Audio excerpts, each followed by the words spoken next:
Where the hell is Bucky?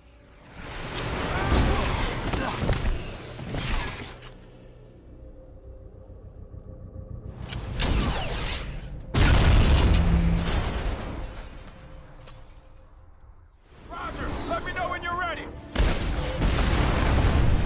I just did.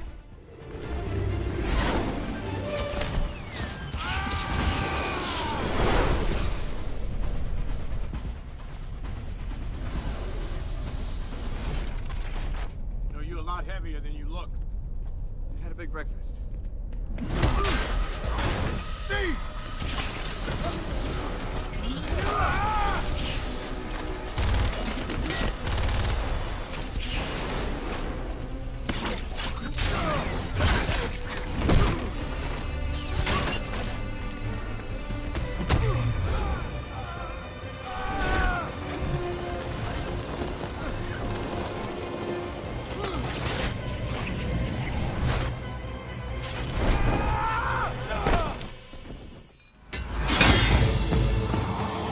Sam, southwest rooftop.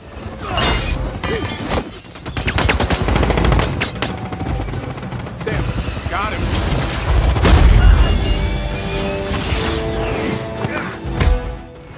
Sam, I can't shake this guy.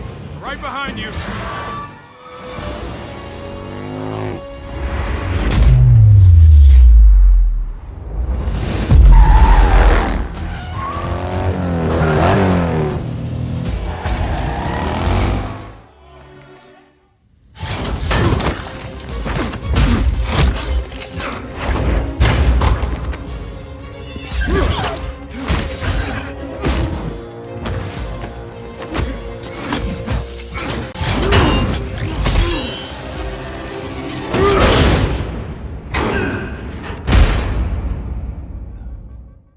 Their most elite death squad. More kills than anyone in Hydra history. And that was before the serum. They all turn out like you? Worse. The doctor, could he control them? Enough. Said he wanted to see an empire fall. With these guys, he could do it. They speak 30 languages, can hide in plain sight, infiltrate, assassinate, destabilize. They can take a whole country down in one night. You'd never see them coming. This would have been a lot easier a week ago. If we call Tony, No, he won't believe us. even if he did, Who knows if the Accords will let him help? we're on our own. Maybe not. I know a guy. Because this stuff tends to draw a crowd. Can you move your seat up? No. You know, he kind of tried to kill me.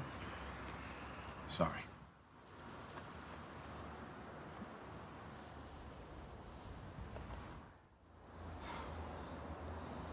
That was... Late.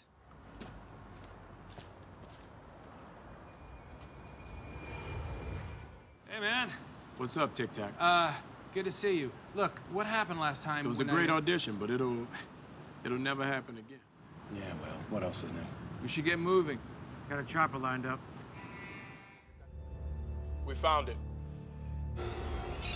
The Quinjet's in Hangar 5, North Runway. What the hell is that? Everyone's got a gimmick now.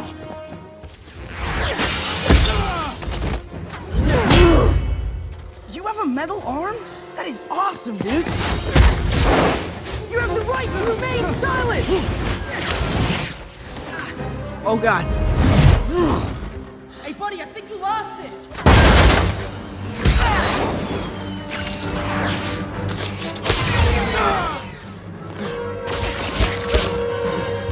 Those wings carbon fiber? Is this stuff coming out of you? That would explain the rigidity-flexibility ratio, which, gotta say, that's awesome. I don't know if you've been in a fight before, but there's usually not this much talking. All right, sorry, my bad. Guys, look, I'd love to keep this up, but I've only got one job here today, and I gotta impress Mr. Stark, so I'm really sorry. You couldn't have done that earlier? I hate you. I didn't kill your father. Then why did you run?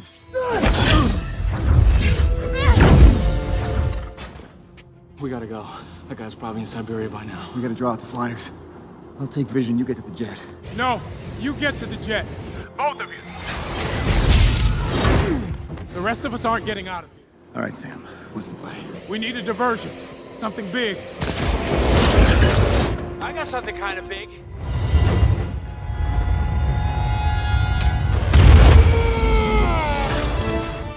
I guess that's the signal.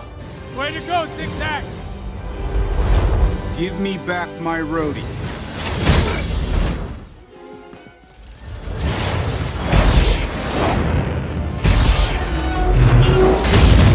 I'm open to suggestions.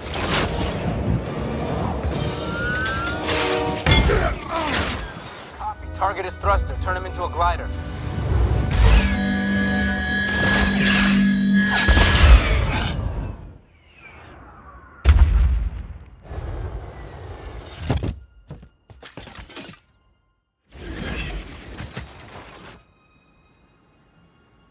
Sorry. And A semi-stable 100-year-old man. How you been, Buck? Not bad for the end of the world.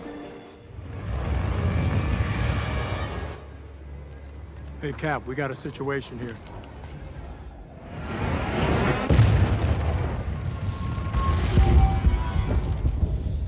God, I love this place. Yeah, don't start celebrating yet, guys. We got more incoming outside the dome.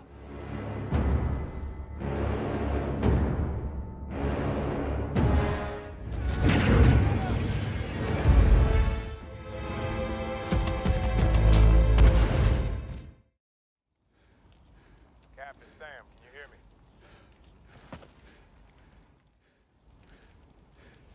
On your left.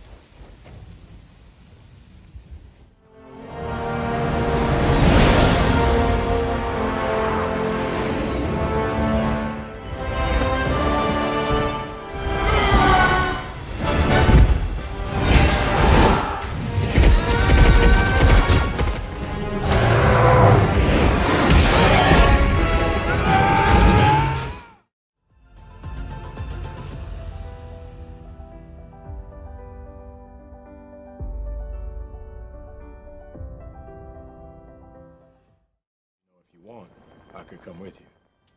You're a good man, Sam. This one's on me, though. Don't do anything stupid till I get back. How can I? You're taking all this stupid with you. It's gonna be okay, Buck. Sam.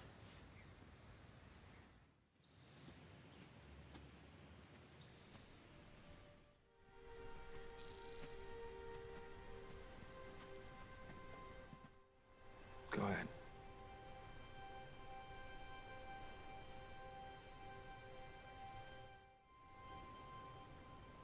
Hi, Sam. So did something go wrong or did something go right? Well, after I put the stones back, I thought... I'm happy for you. Truly. Thank you.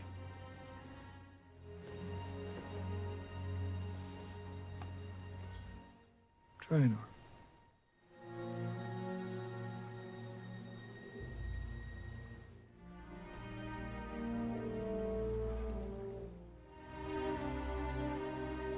How does it feel? Like it's someone else's.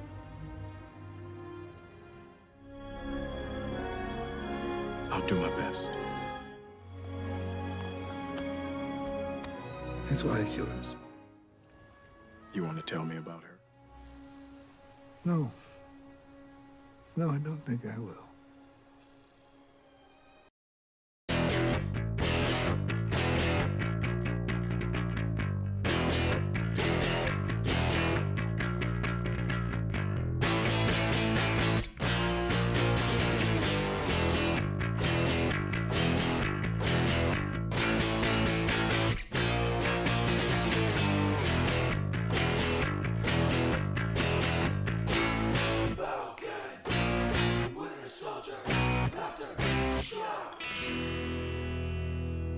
All right, starting in 3, 2, 1. All right, and we are live yet again with, well, not yet again, it's a new damn show. This is the Falcon and the Winter Soldier after show, which is really hard to type out, like, really long. That takes all my character count on, like, every platform that I do. But anyway, the point being, I'm your host, Dimitri Pereira. Don't watch this show unless you watch the Falcon and the Winter Soldier episode 1 episode that kicked everything off. We are here to talk about that. So, I'm your host, Dimitri Pereira. We also got co-host Paul Lau. Paul Lau, say hi. Hi. Say hi to the camera. Wave to the camera. Hi. Paul. Hi. Paul, take off the hat, Paul. What? Paul. No. Paul, we have guests, Paul. Hi. Paul looks so young. Paul looks so young without his facial hair. Paul, say hi to our guest, Darth Chaco. Paul, okay. Say hi. Hello. Hi. Hi. Hello there. Hi. Yes, our guest is Darth Chaco, back again. It's literally been a month. It was on this date in February that you were on the WandaVision show. I saw it was on the 19th. Is that crazy or what? I'm happy to be back, and I'm happy we're getting this sick content. You know what I mean? Like, yeah. I don't know. Let's keep it going. I'm excited. You're excited to talk about this? Oh yeah. Yeah. Okay. We got awesome commenters out there, chatter-uppers, as I like to call them. Just want to do some shout outs. We got Mars Bars in the comments. We're on multiple platforms tonight. I'm testing out my internet connection, seeing if I'm as cool as I think I am. We got Exotic Sounds out there. We got Aries out there. We got Matt Morey, who did the theme song. So if you heard the theme song, that was Matt Morey himself doing the Falcon and Winter Soldier After Show theme song. We got... who else we got? We got Vagabondage out there that says, "A white guy? No!" We got Miss Marauder, who says, "Okay, friends, on a scale of 1 to 10, how distracted were you by wanting to kiss Sebastian Stan on the mouth?" I 11 out of 10. Scale of 1 to 10. 11 out of 10? He's a cutie pie, I get it. He's not my type. But I can see it. We also got Ace Bronx out there on YouTube. What's up, Ace Bronx? Ace Bronx, thank you for popping out. Is that someone you know? I was, yeah, we were watching it as a watch party in my Discord. So yeah. Oh, nice. So yeah, we're all over the place. So help me if I forget. Who's commenting where? We got a lot of people viewing in from a lot of different places, so awesome. Great. We're going to talk about this first episode. First and foremost, Darth Chaco, what were your thoughts going into this episode? Like, what do you want from this series? What I want from it is... What do you want from it? What do you want from me, man? my favorite MCU movie... Wow, I can't talk right now. Favorite MCU movie is Winter Soldier. So I want that. Favorite MC is MC Hammer. Yeah. What were you saying? Sorry, before I rudely interrupted. I prefer MC Escher personally. Yeah. Okay. Don't know where he's going with that. That's like so many. That's like 5D chess. A drawing that MC Escher made. I could call this crazy stairs. All right. But yeah, I wanted that type of feeling like a spy thriller with that kind of frenetic but gritty action. That's what I was coming into this wanting. Now I have read the comic run where Falcon takes up the shield, and I was curious where we're gonna go with this because that run is like wildly political. And there's a lot of things in that run that line up exactly with what's been going on. Right. So I was curious if they were going to touch on that or not. Well, we'll have to see, but they definitely did not go all out. How dare you bring politics into my comics? Can't the government just choose for Sam Wilson not to be Captain America and instead grab some random white guy and you not making it about politics? Come on. That's obviously sarcasm. Comics started off very, politics driven, but yes, the Falcon run was very politically driven, and I'm wondering how much of that we're going to be getting in in this show. Paul, were you thinking about anything before going into this? I was a blank slate. Tabula rasa. Tabula rasa. Or tabula Rachel. Yeah, that was bad. That one. Okay, that kind of stank a little. I was just hoping, Winter Soldier would get reunited with his plums, because we never got that kind of, catharsis from Winter Soldier. You know what? Honestly, I tried to keep it fresh because I kind of had like a bomb explode in my face with WandaVision with my delusions of grandeur. And from what it looked like, I was like, oh, they're kind of billing this as Lethal Weapon. And I don't know, we'll get into the episode, but no, this is way smarter. And there's a lot of like military stuff that's like kind of realistic and grounded, which again, we'll get into. Let's talk about the opposite of grounded. Let's talk about that opening scene that I thought was like movie quality shit, right? Oh, that yeah. Opening, you meant literally, not grounded. Literally, the opposite of grounded is up in the air. Let's talk about Falcon and those glider base jumping people and Batroc the leper. Were you gonna say? He has a skin condition. He's falling apart. The Winter Soldier was also part of that group. Where does Arm Fall Off Boy factor in there? I don't know if you remember that here. That's Legion of Superheroes. Legion of Superheroes. I just talked about him earlier today. That's so weird that you brought him up. I was on a podcast and they brought him up, and I was like, oh yeah, that's from Legion of Superheroes, I think. And it's so weird. Okay, it's the second person to bring it up today. I'm gonna get that on. Yeah. How much for the gun? Batroc the Leaper leapt out of a helicopter. Also, he's not dead.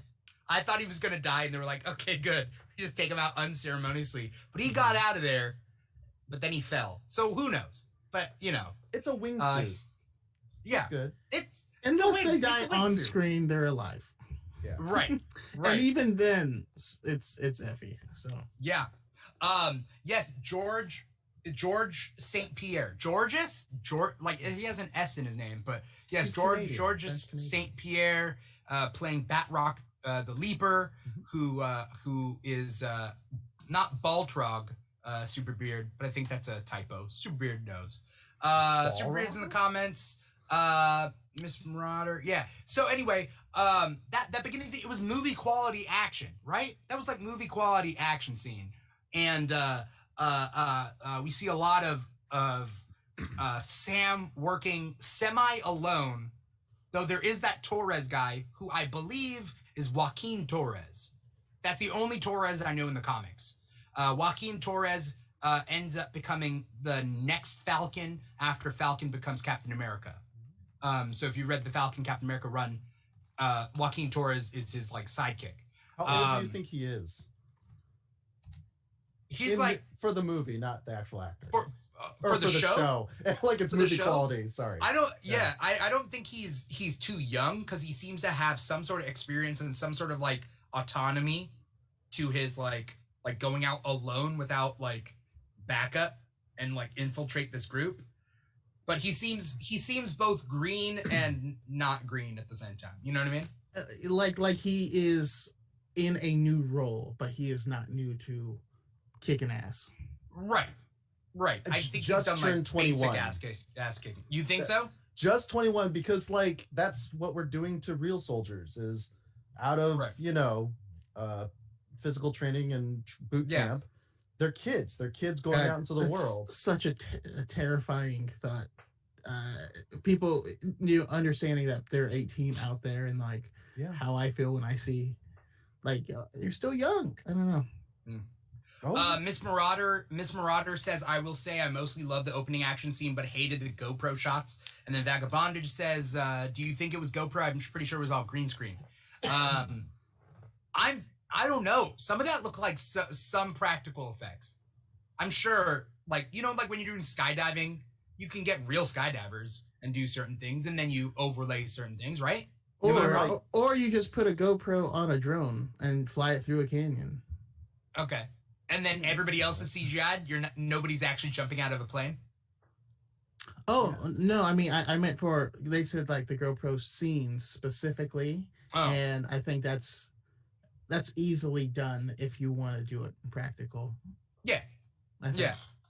At least the moving, and then all you have to do is put a GoPro on a person, and you just put that person in the background scene. I can do that. Just a quick mask. Like, But what I'm trying to say is like, do you think all those like base jumper glider people were actually gliding? Wait, are those gliders are real, right? Those are base jumping gliders, right? They're real, but they don't quite work like that. Yeah, no. Not at all. Guys, you can't casually just sit down in a helicopter. Like that part would weird me out. When they went back in with the blades spinning. No, they can't. I know they can't do that. They can. They can go back into a plane. That was like a real stunt in a James Bond movie. Also, their overall plot, like the bad guy's plan, seemed highly convoluted with a lot of like moving. All right, just hop from helicopter to helicopter. Is that that was their plan, contingencies, right? though? But we'll have more helicopters shooting missiles.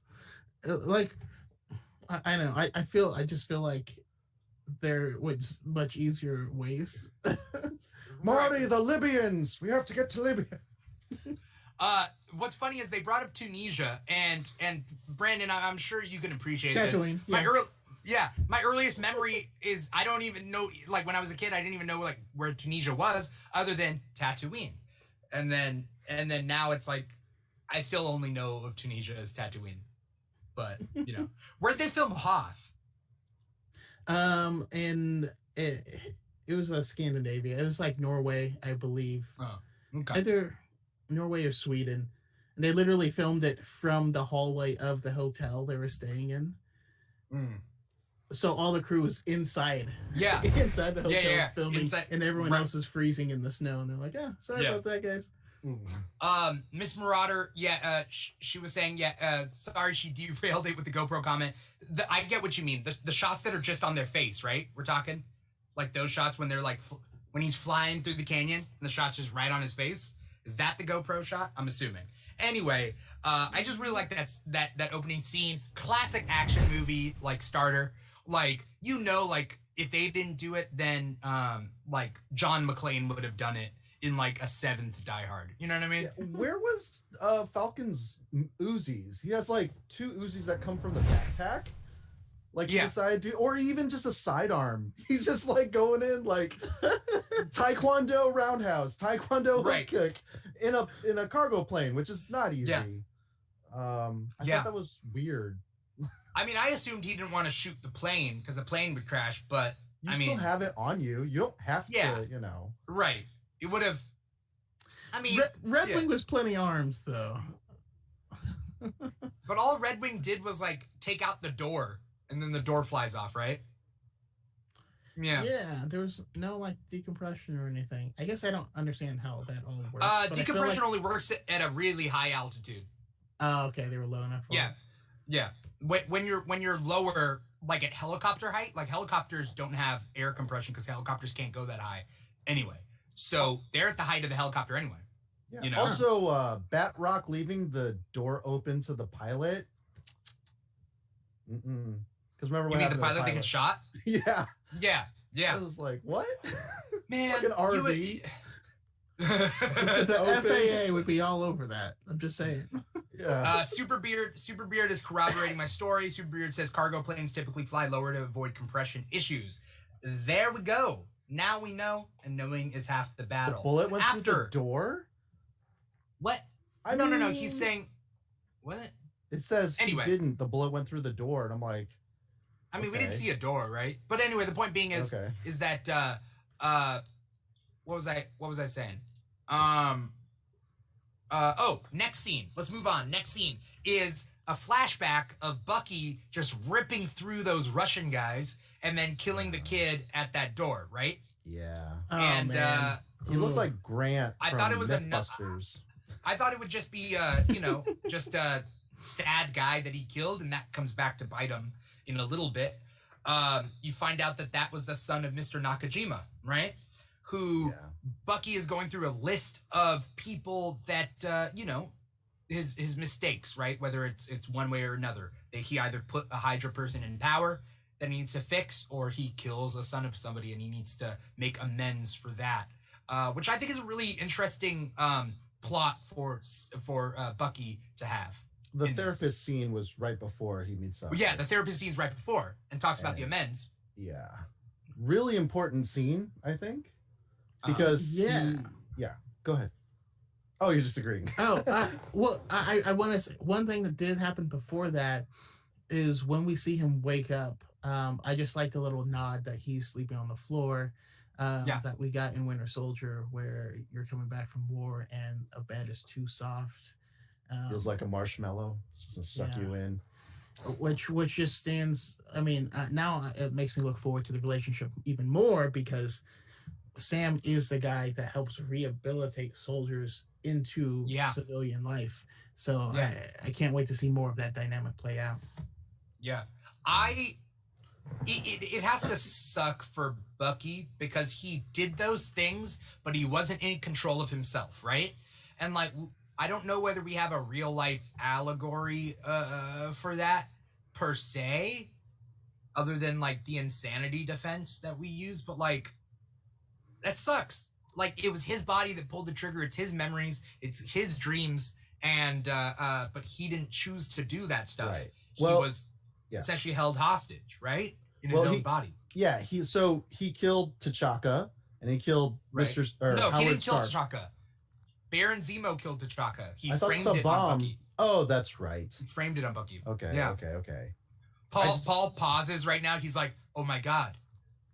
I now understand Marvel like now. I didn't understand it before, but now all the puzzle pieces are coming together. Yeah. No, it's just bad recall. Bad recall. Happens. Yeah. I just made a mistake. It's yeah. No. But yeah, no, I mean, he's done a lot, right? He killed the Starks. You know? Yeah. Vagabondage says, who else for a second thought Yuri was 106-year-old Jim Morita from the Howling Commandos? I did not think that, but I had that thought. I didn't think it was that guy specifically, but I did think it was like an old war buddy. Yeah. Well, because Jim Morita is his grandson. Peter Parker's principal. Yeah. And I like how that they wrote that in. I'm from Fresno, Ace. We're taking defectors. Yeah. Brooklyn. And so, but I mean, it's even sadder when this old man is so sad and lost, not knowing that his, son died by Bucky's hands. And, I don't know. That was just super real. Yeah. Also, doesn't it suck that like any girl is too young for Bucky? Like, who can Bucky date? I mean, I feel that way sometimes. A man out of time? Do you, Paul? Well, I passed for when I was 30, I would pass for 20. And then I'd try to talk to people about pop culture and then just hope that their parents never showed them movies that weren't classics. Okay. It worked out a couple times. All right. But it happens. What were you going to say, Brandon? Oh, no, I was just going to out myself. Because, I mean, I am married, but my wife is young. So, yeah, I don't have freeness of speech on either side. So you're pleading the fifth here. You're pleading the fifth. Exactly. Age is just a number. It's all about the soul. I mean, I'm not gonna comment on this. So we're gonna. I think I agree with Superbeard. Superbeard says you got to let his age thing go, right? Like Bucky is still technically in his 30s, being frozen for so long. Yeah, same with Cap. Same with Bucky. Like I don't think it's quite the same. I mean, he got taken out and saw some stuff, Yeah. But did he age? But he still has the old value system. Yeah. From back then, which makes me wonder if that's gonna come into play with Sam. With which how much so? I'm just saying, America in the 40s was a little different. That's right. Well, he did spend time in Wakanda, so it's not like if that's what. I'm sorry, he found peace in Wakanda. You're absolutely right. I didn't even think about that. It's something I've always wondered about, like when Cap first got unfrozen and he runs out to New York City. He's like, the hell's happening? Well, he says it though too. The highest ranking, did he say Negro or black officer? I think he's a African American or black. I don't think he said Negro in. Well, it's just I don't like. I didn't want to say it as it came out. No. But, they would have. Well, because that's based off of the Ultimates. No, that like because in the Ultimates it happens, and that Captain America in like Ultimate Captain America is a dickhole, and like he says it plainly, and it's very awkward, and that's with Samuel L. Jackson as Nick Fury in the comic. It's so weird. But yeah. Cap tipped Nick Fury when he first met him. What? Is that from the TikTok discussion, or is that from the elevator scene when they were in Winter Soldier, when Nick Fury's talking about how his great-grandfather was an elevator operator with a paper bag full of singles from Tips? Oh. And a revolver. And a 22 Magnum. That's got some kick. I don't even remember that part, but I just watched it before, and then like I started streaming, and then I like literally the worst gun to have in an elevator. You're right. Everyone's deaf now. Yeah. Oh, okay. Quiet. They're talking about the tip. No, I'm just trying to read the comments, and they're talking about the tip and everything. But it's a bet, $10 bet on seeing something that would surprise him. He didn't tip him. We see a little bit of a view of we see in the beginning we see Rhodey and Sam together talking about Captain America is gone again. What does that mean? I'm not quite sure. I mean, I don't believe it means that he's dead, but everyone thinks that he's dead because he's super old and no one's going to recognize him. I don't think they even know he's old, though. Yeah, I mean, no one but, Sam and Bucky probably know. The rest of the Avengers, but none of them, the world wouldn't know that. Right. I believe this is 6 months later. Yeah, this is 6 months later. My condolences was the banker? Is that what clues us in that everyone thinks he's dead? Or Steve is dead. No, also condolences the funeral was for Stark. Condolences were from Stark. Oh, okay. Because that's right. Can the Stark billionaire. give you money? Sorry, yeah. Yeah, can Stark give you money? My condolences, by the way. Going way too far ahead. Okay, so like we deal with Rhodey and Sam. Sam gives up the shield. He does not want to be it. He's like, Cap. That's Cap, right? And the other guy, that dickhole, whoever that is in the Department of Defense or whatever, that guy was like, you made a good call, son. Like, giving the shield back. And then, like, later, he's like, oh, yeah, I gave that shield to that one guy. Who's that one guy you never met? Oh, okay. John Walker. Regift. Yeah. Also, didn't Hayward say there's $19 billion of vibranium where Vision was? So how much is that shield actually worth where you just give it to some guy? Or put it in the Smithsonian. That's a lot of vibranium to put in the Smithsonian. Or just do what everyone does and have a replica. So you don't have burglars get your NFT and then now you're out $100,000 or whatever. I don't even know how NFTs work anyway, but okay. I'm just using modern priceless art, so whatever. Mona Lisa? You're right. That would be a lot of vibranium. Vibranium. Brandon, tell me what you thought about this episode as we went along. Just in general, overall for the whole thing. Yeah.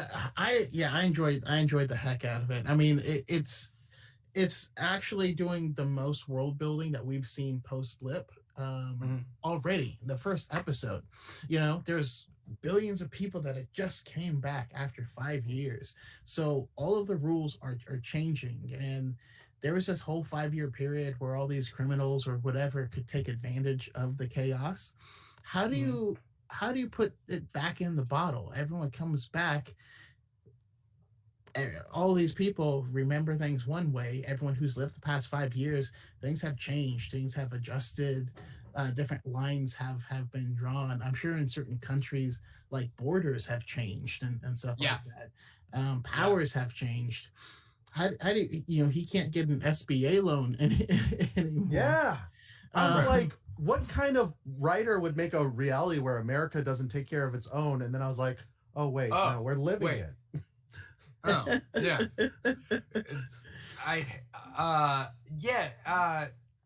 This was like the realest that I've seen them like Marvel get. Like when you're kids, you ever imagine as you're reading comics, you're like, one day they're gonna make a TV show, it's gonna be super cool, and they're also gonna talk about bank loans.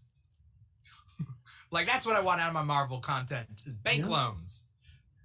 Depends on what era of. I mean, I like the prequels, so the banking clan, those noses. I mean, trade tariffs and and blockades and Senator, my it was people cool. are dying. They brought in some real shit with Sam. I mean, we still haven't seen Sam and Bucky team up yet. Like they haven't even like come across each other yet. Bucky is Sam's trying, ignoring Sam. And where's Wade Wilson in all this? The Wilson sibling. No one talks about. Oh, the third Ridiculous. Wilson. You're right. Yeah. What was funny is they called him Uncle Sam. They called Sam Uncle Sam. I thought that was cute. I did not pick up on that. Dang it. You didn't think it? Yeah. His nephews, and they're all dealing with like a different sense of reality. Superbeard says he's not just some guy. John Walker's not just some guy. He's a chosen soldier meant to replace Cap as their new hero. I mean, I know he's not just some guy, but like, it's a dick move. It's a dick move. How is Sam? Brandon, tell me. We'll go with you first, then we'll go with Paul. Like Sam, how do you think Sam's feeling at that moment, where like they're making this big spectacle about a new Captain America? I mean, he's wearing a mask, but you can still see his face. And he was a smug. Like, he looked like he was smelling his own farts. That's just a facial expression. Like, you can tell that guy's a dick. And Sam is not going to be happy because he gave up the shield for a reason. Yeah. He has to realize that someone has to do it. He's feeling like no one can live up to Steve. They're saying that doesn't matter. We just need another one, and this U.S. agent is the guy. So I don't know. We'll see. I see it from two things. One is Sam gave up the shield for a reason, and then number two is, why did the Department of Defense want him to give back the shield, saying it was better for him not to be Captain America, yet they appoint another Captain America who, I'm going to say it's on all our minds. He didn't even fight Thanos. Where the fuck was John Walker when they're fighting Thanos, huh? Did he not have powers? Was he just at home, chilling, eating kid cuisine? What is he doing? Kid cuisine? I don't know. How old is he? I don't know. What kind of frozen food knowledge do you have? There's Hungry Man's. There's Tyson chicken nuggies. We could have done the Salisbury steak 6-pack. I chose it. I chose it. Kid cuisine. Kid cuisine. Justin R. Thorson. Oh, Justin Thorson. Hit it on the head. It's a race issue. And I think that this is just the beginning of them digging a little bit deeper into how race plays a part in this MCU world. Because for the MCU world to be as close to our world, there's going to have to be that. Otherwise, what? They live in a Disney world where that doesn't matter? I was afraid this... I was afraid. I mean, it is a Disney World, but you know what I'm talking about. Like a fantastic fairy tale of a Disney princess thing. Anyway, you know what I'm talking about. What I'm saying though is like I was afraid that they wouldn't tackle these sort of things because these are themes that are so prevalent in the Falcon series where it's Sam Wilson, Captain America, is like races and those racial issues are a big thing. And I was afraid they wouldn't tackle it, but I think are they going to do it? Are they going to do it? But yeah, looks like they are going to do it. Yeah. And just to add one last thing, I don't think it was kid cuisine, but I can see him eating Chef Boyardee. Yes, eating ravioli. Yeah. It's in MREs, right? I don't know what that means. What's MREs? Meals ready to eat. The military, they have like Chef Boyardee where you heat it on like a fire or an engine. I actually super loved everything, the interaction with the family and his sister, and they didn't cut corners when trying to understand, like, from the wharf where they're like at the ship. Oh, like, I thought you were talking about Star Trek, but yes. Yeah, from the Michael Dorn. Yeah, Michael Dorn wharf. Suck my ridges. And then all the way to, no, but like, yeah, just being in Louisiana and just having to deal with all that. And yeah, it was just super real, super brother and sister. Like, here's the thing. It's kind of like the law of relativity. I just watched Snyder Cut. So now I'm in a world where people have like emotions and depth. Right. I hate throwing shade where it doesn't need to be thrown, but that's where I'm at right now. So yeah. Yeah. I'm trying not to think about Snyder Cut when I'm talking about this. I'm trying not to. You're right to do that. Yeah. Because I don't want to mix them up and kind of, I don't know. Exotic Sound says, I tried a beef stew one and I was amazed how you put water in the paper packet thing and it heats up. Like, wow, they're expensive as fuck though. That's what Exotic Sound says. It depends on what the expiration date is and where you get it from. Yeah. But yeah, exothermic reaction. Were you in the military? No, had a lot of friends. Okay. Yeah, my parents are refugees. Well, I mean, we're a family of refugees. So was like, oh, I'll pay for college like this. And my dad's like, what? No, we just got out. No. I was like, don't go back there. Yeah, good point. Wow, what was I thinking? Hear the edits, or hear the dits. Says I just came off Snyder Cut too, and then just a weird face they put. Vagabonded says back to the racial tension setup. That's definitely what the bank scene was put in there for. I mean that bank scene also, that was like dipping the toe in before you dip the whole foot in for, and like I think it's gonna continue from here. I have some theories about what's gonna happen in this show. So we should talk about Flag Smashers. Let's talk about Flag Smashers. The mask is cool. Yeah, the masks are cool. It's simple but cool. Yeah. They're putting up those symbols all over the place, even in Tunisia, right? That's what Torres AR found. Yeah, with AR. They seem to know their way around the internet. They're all about like open borders, which is interesting. I'm interested on how they play that with current politics and how that plays out. But we obviously know there's that girl, right? There's that curly-haired girl that's in the trailers. Like, we know she's important. And then there's that guy who jumps from, like, super high up with the 2 bags, and then he kicks the guy. Like, who's that guy? Is he a super soldier?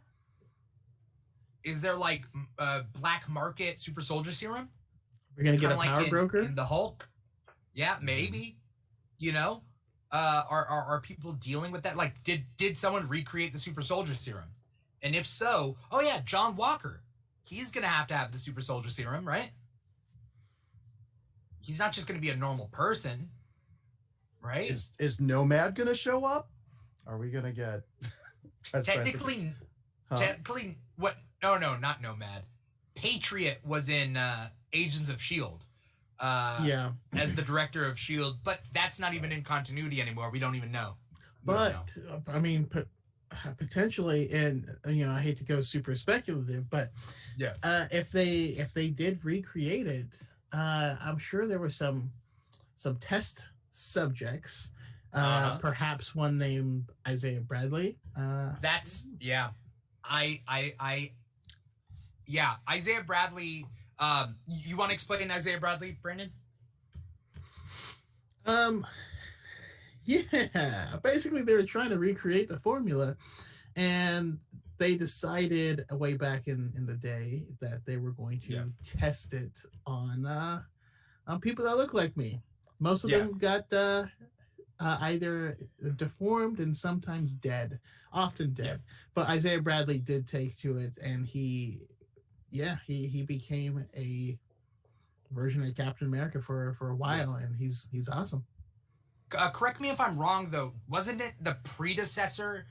Wasn't originally written as it was the serum before the serum, and that they had to test it on lab rats, essentially, which were the African American soldiers in World War II? Like, technically, Isaiah Bradley was the first super soldier, but he gets wiped from history because... Yeah, I believe so. He wasn't the public super soldier. So, but he ends up having some problems when he's, like, old, right? He gets, like, dementia or something. And his grandson is Eli Bradley of Young Avengers.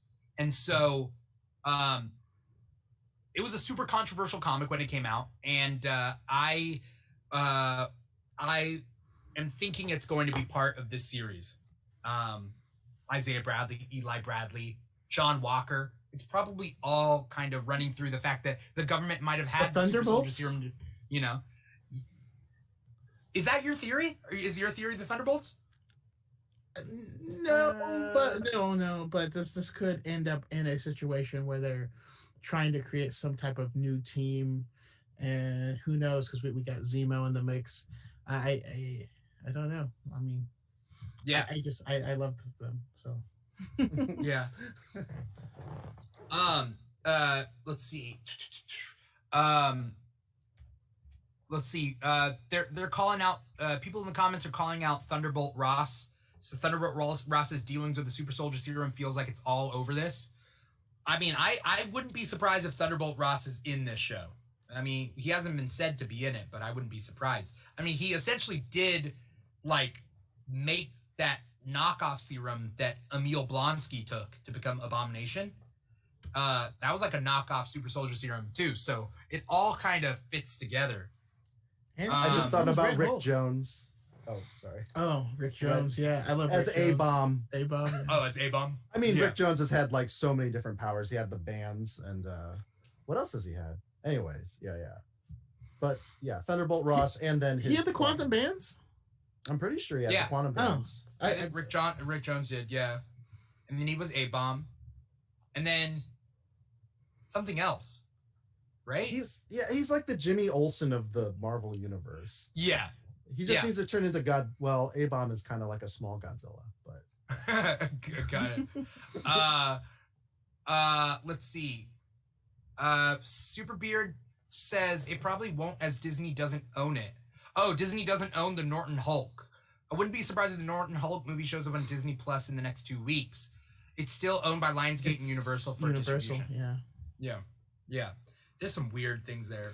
But Thunderbolt Ross specifically, so they like that one is like a weird license because they can use any of the characters. They just can't make a solo film. So we could definitely get Thunderbolt Ross, as he was already in the MCU. He was in Civil War. I mean, he's in Civil War. This is the continuation of Cap's story. So yeah. Not to mention in the She-Hulk series that's going to be coming out.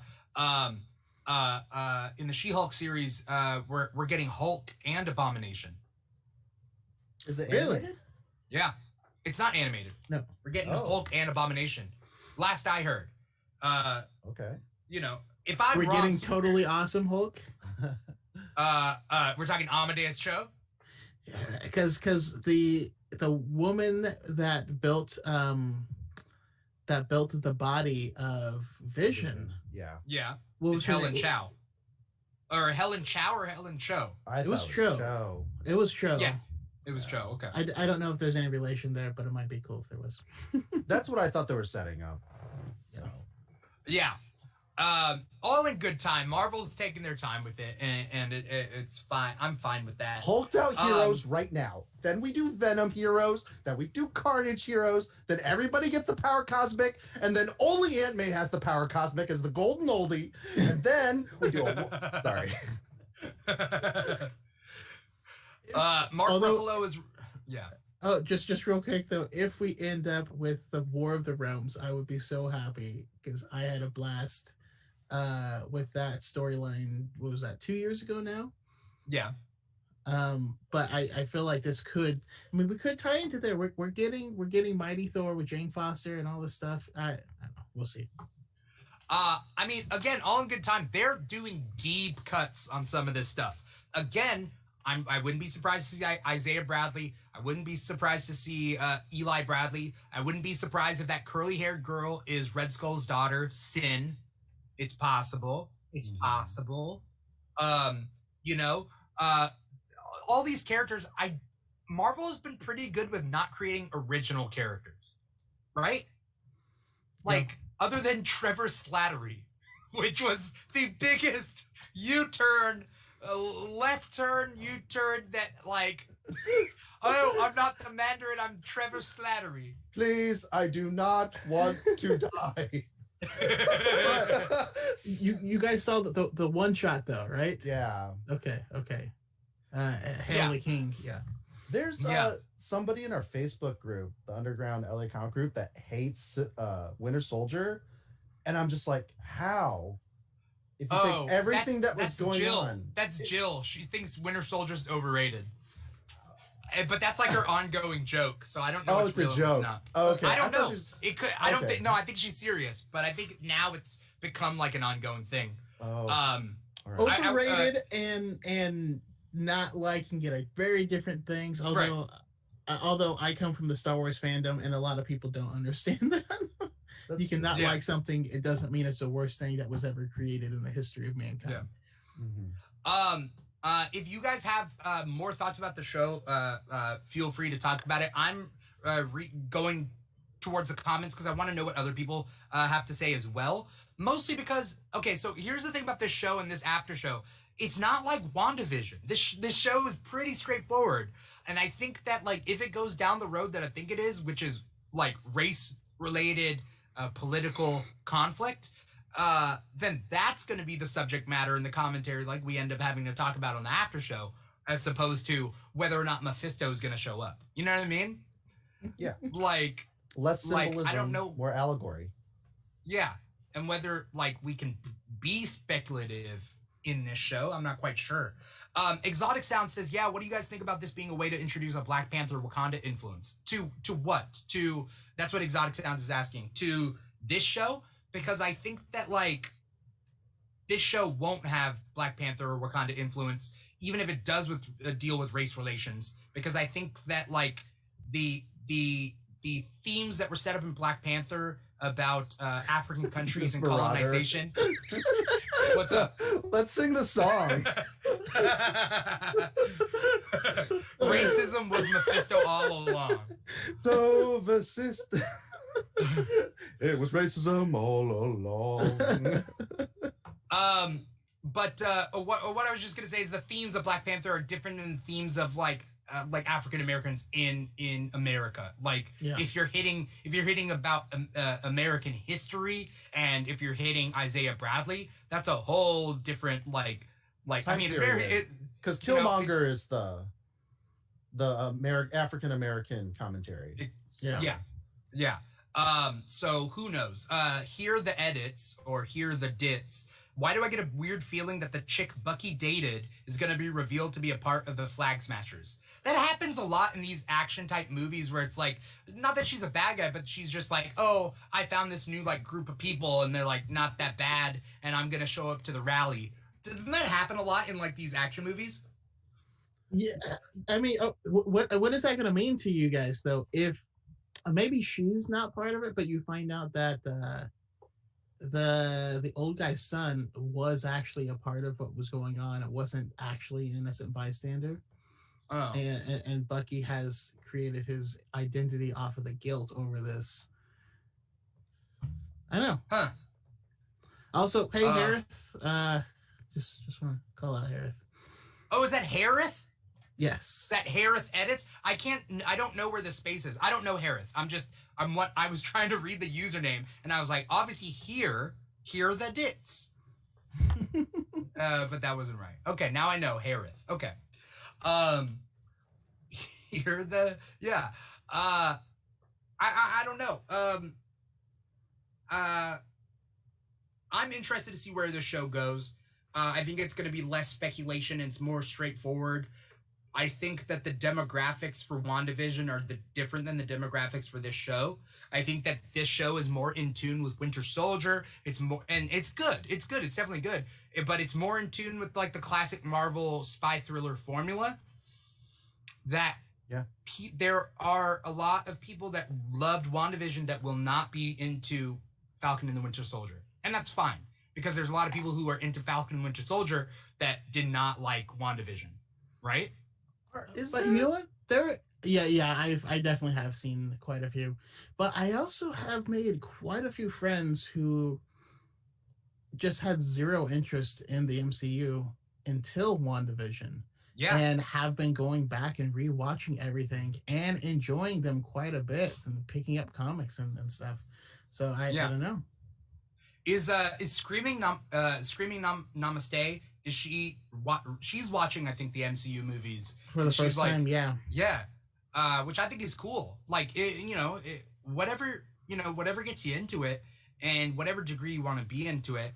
I think that WandaVision finally, by changing the formula and proving that like they can do things different, then it shows that the MCU doesn't have to be this one thing. Even though I don't think the MCU is like a one-trick pony, I'm saying like WandaVision was so out there that like I can see how that's like a good gateway for people to get into Marvel movies.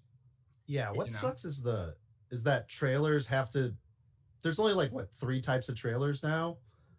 Where it's like the bong noise from like Tenet or something, or Fast and the Furious. They just show you every set piece, and you have no idea what the story is. Not that there is a story. And it's then like story.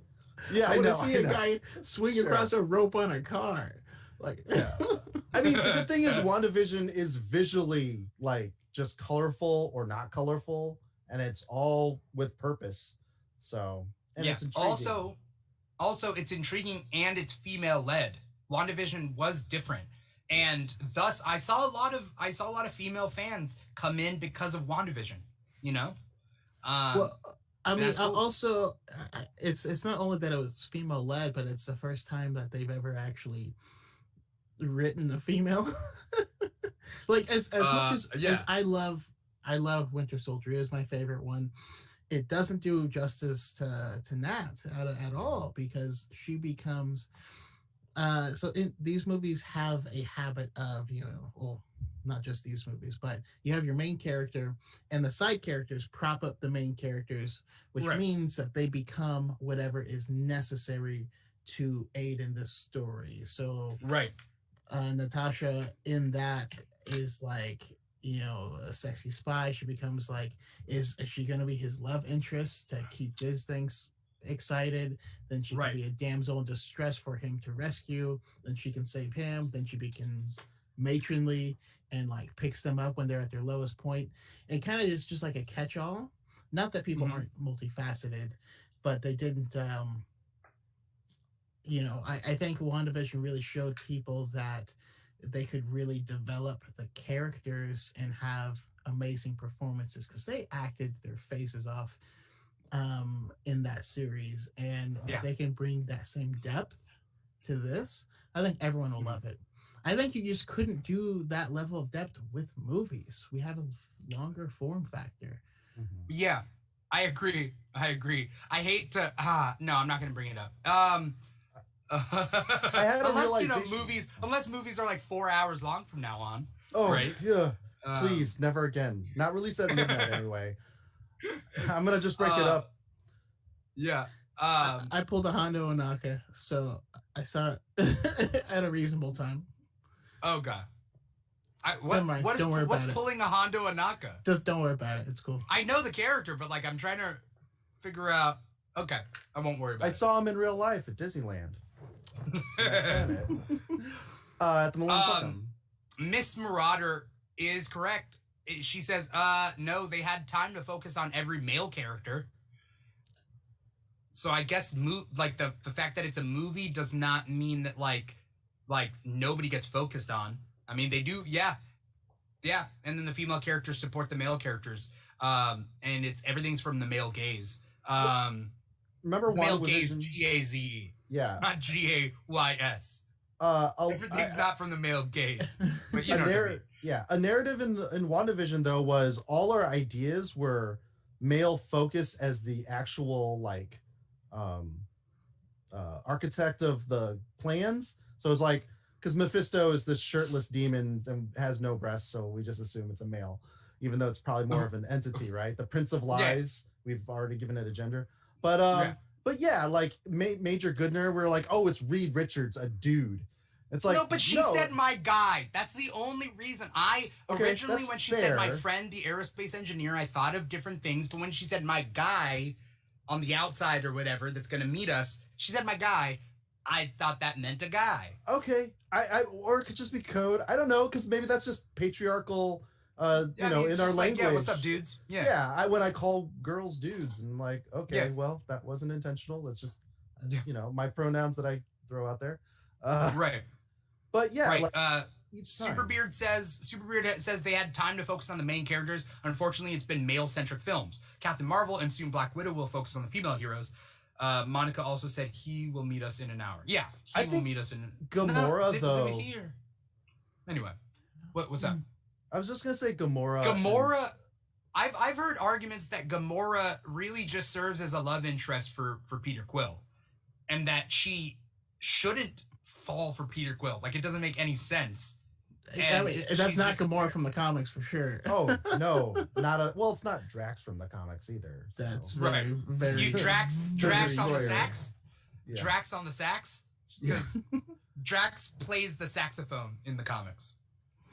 He's a jazz sax player. Oh, I didn't know that. Did he play in the comics? He is. Yeah. Oh, okay. Because did he play it in the music video with David Hasselhoff? I don't know. Was that his gimmick? Because I could have swore that might have been their callback to it. Drax's origin in the comics is weird. He was a jazz sax player that died in a car crash with his daughter or something. Sorry, and then now his spirit got reborn as Drax the Destroyer. He has like Hulk level strength. Right. And his costume was weird too. Because he had like a skull on like in the middle of his forehead. Oh, it was a and he had like a vision. No, it was a skull. It was a skull. Yeah, it was like almost a vision thing. And then he had a big vision cape. So, yeah. And he had underwear. But which wore it better? That's true. But it's Mystique. Yeah. She can make anything work because she can shape change. I never got why Mystique has skulls. Like it never as her aesthetic. It doesn't make any sense to me. You wouldn't get it. I mean, you clearly don't shop at Hot Topic, so. Would you like to see my credit card, my black credit for Hot Topic? No. No. Interesting. I'm reading through the comments. Gamora wasn't explored enough for sure. Miss Marauder says she was a love interest and then gets fridged.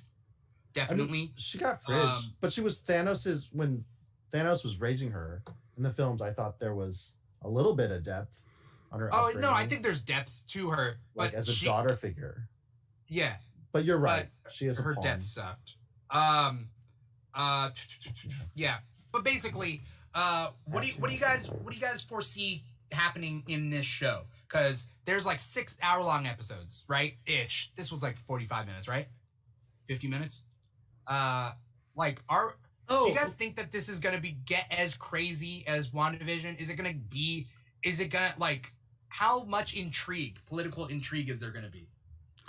Yeah, I mean that's where my mind went. Is there's gonna be twists and turns with the plot, but we're not gonna be wondering what is real. We're not gonna be pondering our existence, and right.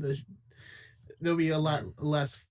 No, there'll probably be a lot of philosophy still about a border, what are borders? Why are these arbitrary lines there? And they didn't serve us the past 5 years. Should they serve us now? Should the goal be to get things back to how it was 5 years ago, before all this happened, or should our goal be to move forward with what we have gained over that time period? There's a lot of questions. How do you feel about Bucky's pardoning? Are you cool with it? I like it only because they have therapy written into his pardoning. Because in these type of movies, you get pardoned so easy, and they never mention therapy. But I like the fact that his pardon includes therapy. Right. I love it for narrative purposes. It's just too big of a hurdle for the character to get over naturally if everywhere they go in the country they are seen as like an assassin with like countless deaths on their hands. But it also, makes him an innocent man and actually able to live a normal life. It gives him the freedom that Cap was always wishing for. Is he going to be able to achieve it? We don't know. Also, I love that his first words were "Hail Hydra." Felt like that was a nod to the comic as well. But where Cap says "Hail Hydra" and the world blew up. But because there's a conversation going on about Wanda and like escaping justice for the people of Westview. Yeah. And it's kind of like, it's interesting because in real life, there was a guy that claimed he had not dissociative order, but multiple personalities. And the judge was like, I'm sorry, I have to execute you because the person I'm talking to now may not be the one that did it, but someone has to be held accountable. The difference is Hydra's involved and he's a soldier and he was brainwashed. So at least there's like motive, Yeah. So okay. Where's Zemo gonna get involved? You're right. I think he gets involved with the Flag Smashers, right? Yeah. I mean, maybe. Like, here's the question: did Zemo disappear in the last 5 years? Have we thought about that? Have we thought about have these villains disappeared or not? Like, you know what I mean? That's just part of what I've been wondering. The other thing I've been wondering is half the population blips out, right? Yeah. We already know how weird the prison system is and stuff like that. What if they're pulling out criminals and things like that to operate things just to keep the country running? What if people they're being given these opportunities that you never would have had, and then all of a sudden people come back?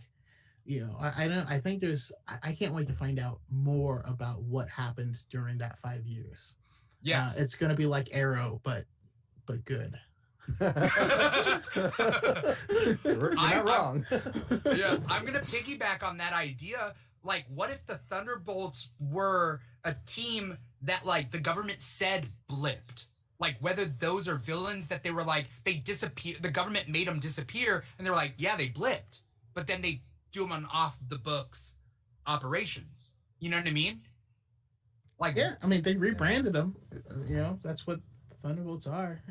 Yeah, the logistics of the blip are so insane. Yeah, all the prison guards gone.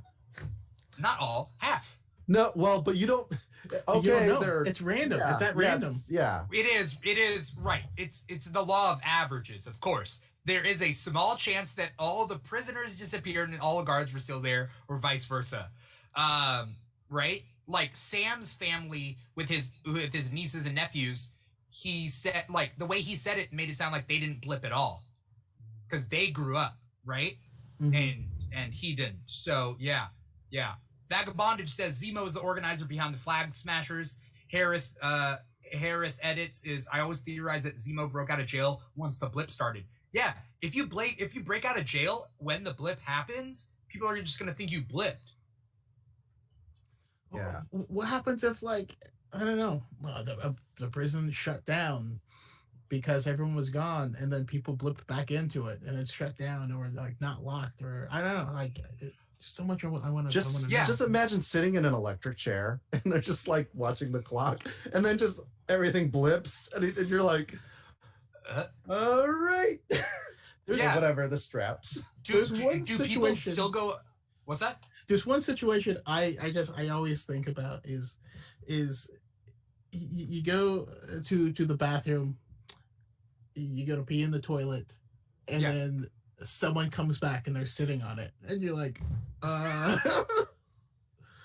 well, this is awkward. When Hulk snapped, he thought of all that.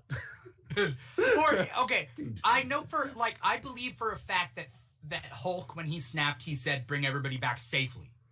But awkwardly is still safe, right? Sure. So, like, like, again, but in the first snap, there are people who died who in the first snap that didn't get snapped. Like, for instance, like a cheerleaders are doing a big pyramid and half the cheerleaders disappear. And then the other half falls to the ground. Maybe somebody dies. That person's never coming back. Was that your go-to when you thought the blip? Is like, man, if I was at the top of the pyramid, I am so fucked. Yeah. Like, for me, it's like heavy machinery, nuclear, like reactor, pilot. Obviously, I think everybody thought of that when Fury was calling Captain Marvel. Well, Skrull Fury? I don't know. We don't know. I mean, let's face it.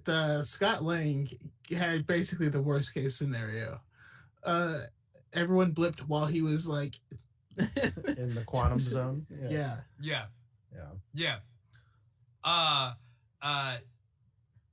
There's so many questions, and I'm really glad that this show is really digging into that minutia. All these random questions we have about the blip.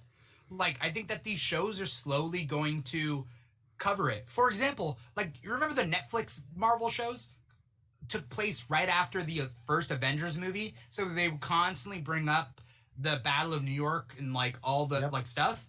Like these Marvel shows seem to be taking place after the blip, and it's all gonna reference the blip.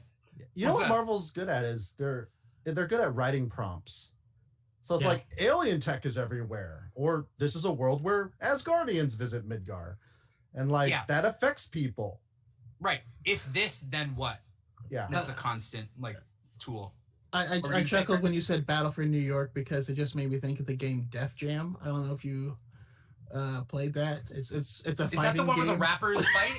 And it's 4-player. And it's like really blocky. Yeah. I was really good with Snoop. Okay. That's your main? All right. I mean Snoop, yeah. As we end this, whatever platform you guys are watching this on, please click follow. Please do what you can. Click like, click follow, that sort of thing. If you're on volume.com/The Keeg Show, please click follow. Help us out. If you're watching it on volume.com, you don't have an account, create an account. Help us out. You get some free amps when you're on volume.com and you create an account.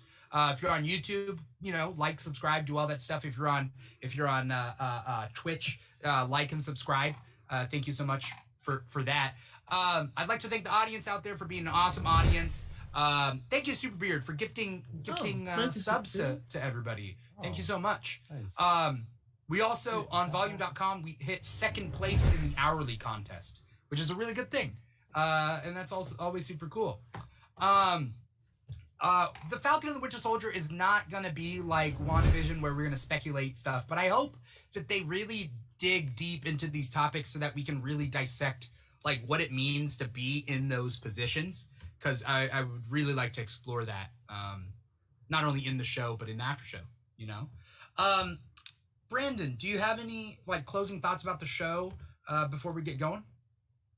Yeah, the production value is top notch. They are so killing it.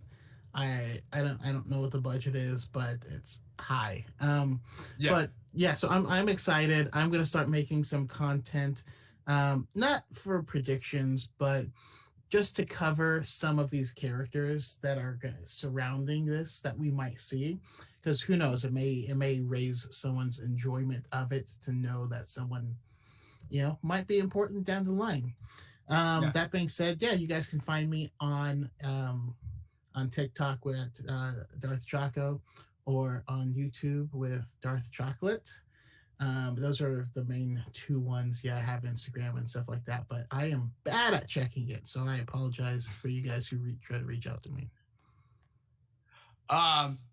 Always good to have you, Brandon. You're a pleasure to have. Also, Harith Edit says, also during the High Ground podcast, I realized where I recognized Pereira was from. He was on a Revenge of the Sith novelization podcast review show. I was? Do you remember? Talking about me? Talking about me, Pereira? When was I on? Revenge of the Sith. Was I? Maybe it was a different Dimitri Pereira. Who knows? I got one of those faces, I guess. I should Google I've Googled myself. There's like a famous cricketer that has my name. Anyway, the point being is, Paul, you got any closing thoughts before we get going? Do we have time for scrolls on the show? And there's so much in those trailers. Like, obviously, they're gonna go to Madripoor, you know, and like, are there scroll heads on the walls? Like, yeah, because like I think when you try to put too much in, you don't get anything. So it probably is just Flag Smashers, Zemo, and then maybe at the end, maybe just a little taste after seeing I think credits. the Bradleys are gonna be big. Yeah. I think that the super soldier serum is going to be a big thing in this. It has to be. You got John Walker, U.S. agent. Like, every time you say that, I think powers. Whiskey. Which John Walker? Green, black, red, blue label? Yeah. I mean, that's part of. I mean, that was a big part of the comic run, or where the comic run started, was with a leak. Someone hacked, Shield, and leaked some stuff and uncovered some pretty dark things that Sam was definitely against. Cap was against them too. So yeah, that would be something along the lines of being dark enough that they wouldn't want to come out. Yeah. Yeah. Also, are Skrulls gonna be the new Mephisto? Everyone's a Skrull. Everyone's a Skrull. Didn't they announce a project though for Secret Invasion? Yeah.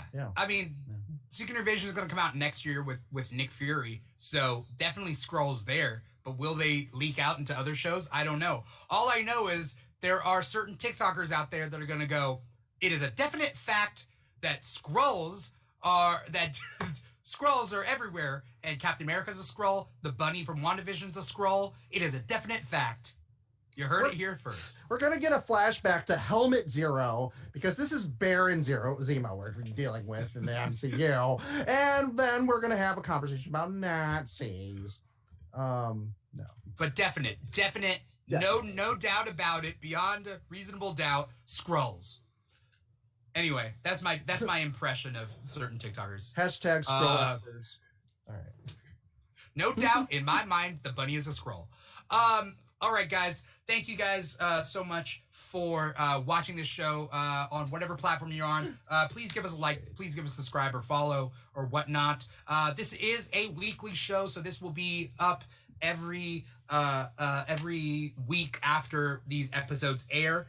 We got some amazing people scheduled. We have I know Vagabondage is in episode 3. And Seattle's Beauty, if you know the cosplayer, she's gonna be on episode 4. We also have the Geek King himself, Trevor Reese. He is on episode 2. So we're gonna have a lot of awesome people scheduled out. There's only 6 episodes in this, and then we start Loki. So that'll be fun. I mean, that's a show that's gonna have a lot of questions and theories for everything that they do. It'll make you say, wow. And Owen Wilson is in it. Owen Wilson is in. Thank you, Pyro Ouroboros. I'm surprised, that KeyCon happened and it ran pretty well, pretty smoothly. Yeah. So we'll see where we go from here. Hopefully a lot more content. I'm trying to up the live stream content, so stay tuned for everything that the Keeg has to offer. Thank you again, Brandon. Everybody follow Brandon at all his Darth Choco social media that you can see right there, plus his YouTube, Darth Chocolate. Follow Paul Lau over there at Mr. Plow or at Paul Lau Jokes. Not to be confused with Paolo Jokes. Yeah. Oh, and thank you, Volume. You've been great. I really like Volume's dope. Volume's a nice group of people. They've treated us well. So if you guys ever get a chance, check out volume.com. They have mostly musicians. We are the only big niche content on that site, but we're doing our part. Either way, thank you guys so much. Take care. Have a great night. Get some sleep. Hey, I thought that was Paul, but I don't think that's Paul anymore. that's just some guy on the street. Hat on top of hat. Okay. Oh, he's an extra disguise. That's his Marvel Cinematic Universe disguise. All right. Peace out, everybody. Why is he 5 so many hats. hats? He's in his Marvel Cinematic Universe disguise. Yeah. Obviously. Nobody will ever just. This. Are there more hats, Paul? Are there more hats? Oh, it's time for hats. Harith Edit says another.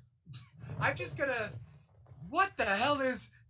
You are extra disguise now. I don't even know who you are anymore. Here, what is? This is Tower of Babel. We thought we could touch God. No.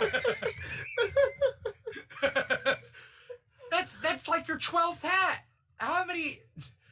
Super Beard says Paul is the DJ Khaled of hats. Another one. Another one. All right. Are you trying to put glasses on top of glasses? Oh shoot! Nope. Is it? Paul, Yes. I gotta end this episode at some point, Paul. But it's Disney ears. It's the star on top of the Christmas tree. All right, that's it. Okay. All right. Peace out. Later, everybody.